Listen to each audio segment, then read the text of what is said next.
Hello all, welcome to Public Cloud Design Tips and Tricks again. Today we'll be covering OneLake.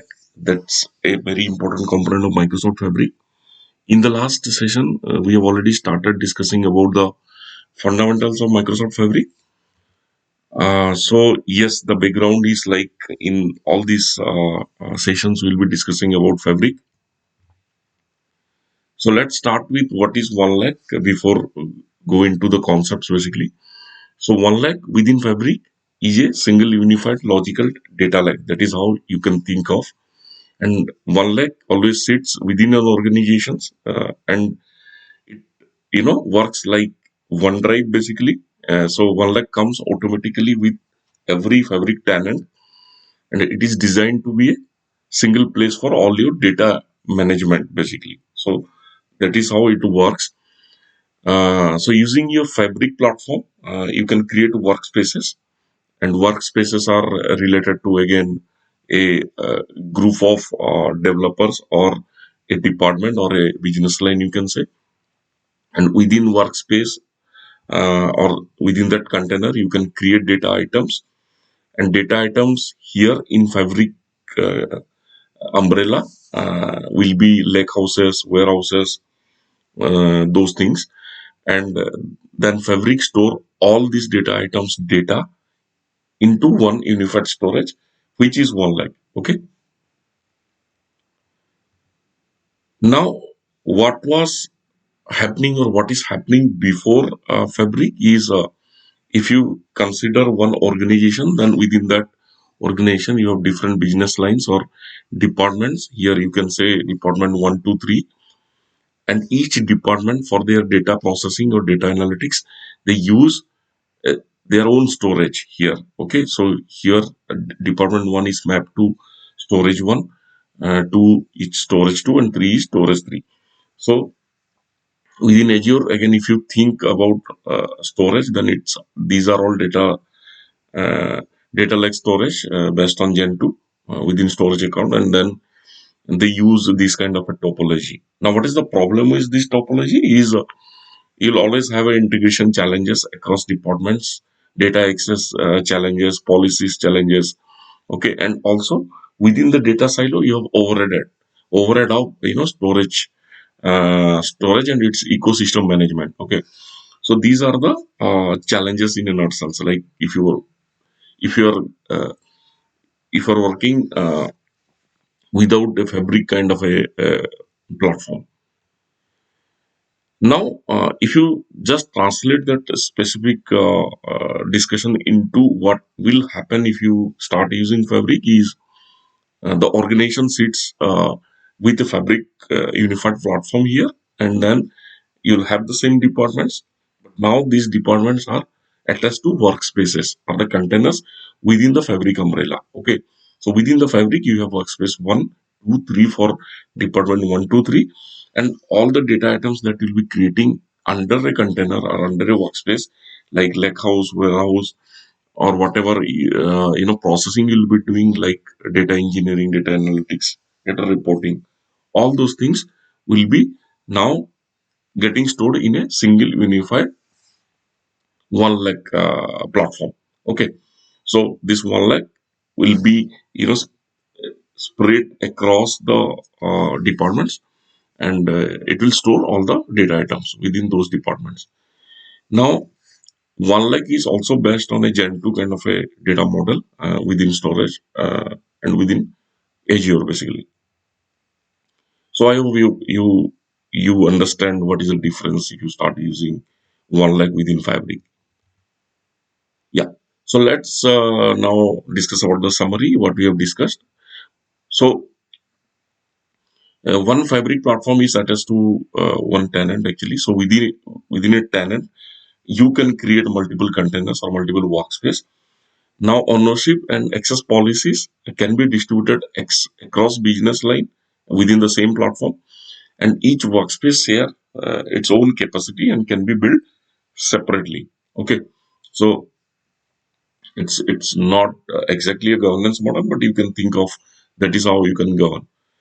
Now, again, the same diagram, I've taken it from Microsoft. Uh, Data items can be created for each workspace we discussed and can be accessed using OneLake. All data items store data using Delta Parquet format using Gen2 model. Okay, so the data stored in OneLake is again the same Delta Parquet format based on Gen2 model, and every workspace can be considered as a container, and data items are appeared as a folder in the container. Okay, so that is the summary of how OneLake works. Now the interesting part is if you start using the trial version. I have used the trial version or Fabric to get a hands-on or look and feel of how it works. Then you'll always end off with this kind of a portal. Okay, and on the bottom left side of the corner, you'll have a Fabric icon, and once you click the Fabric icon, you'll get all the data element or the component element within the Fabric.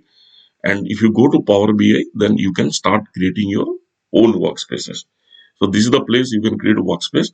So here I have created my own workspace that is called my workspace. Okay. Yeah. Once I create my workspace, then what will happen? You will get a view, similar view like this. So you will have a lake house created, and within that lake house, you have a SQL analytics endpoint and semantic model. Those things will come basically. So what is a lake house here? Lake house is nothing but a data architecture within Fabric platform that process and manage your data basically. So it will have data items inside it. Okay. Now the interesting thing is if you if you want to map those data items into your local machine, then you can download a OneLake File Explorer. Okay, from Microsoft again.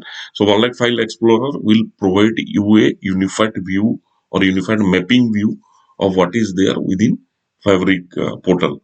Okay, so you can use this File Explorer executable and then start mapping into your Fabric portal or the Fabric data items. Yeah. So this is what I have tried. So the left side is more about the local executable or of OneLake File Explorer. So what happens is here if you start getting into it, then the hierarchy is like this. You will first have a container or a workspace, and within that workspace you have a lake house. Okay, and within that lake house again you have different data items. So here also if you see within that explorer you will first get a folder my workspace, that is your container, and within that my workspace you have a lake house. Okay, so that is again a map to what I have created in my portal is my lake house. And within that my lake house, here also if you click my lake house, then it will end up with a structure like this. Within that you'll have a tables and files. Okay, so similar mapping you will be getting in the explorer is files and tables. And what I have done, I have created a simple Excel file locally and then uploaded into that files within the Fabric, and that is my Fabric Excels. Okay, so that also will be visible in the local Explorer. So you can start adding files or everything what you do using Fabric platform, that you can also control using the OneLake Explorer in your machine. Okay, now what I have observed is if you upload CSV file, it can directly viewable within the portal itself. But if you Excel files are not directly visible in the portal, so you have to have it in your local and locally, and then you can start viewing or working whatever you want. Okay, so that is how you can start with OneLake Explorer and experimenting inside OneLake. Okay, so this is a simple exercise I have done, but you can also start getting into the trial version and then start using the OneLake Explorer. Okay, so that is how it works. So what we have discussed, what is OneLake, how it used, what is the difference of using Fabric or non-Fabric way of data processing on the file systems level, and then how conceptually it works underneath, and then a little bit hands-on or a little bit look and feel of how the fabric, lake houses, data items, and the explorer works. I have referred these two sites. The first one is OneLake overview for Microsoft, and the other one is how to get into the fabric trial. Okay, so you can also start getting into it if you want to learn more about the components.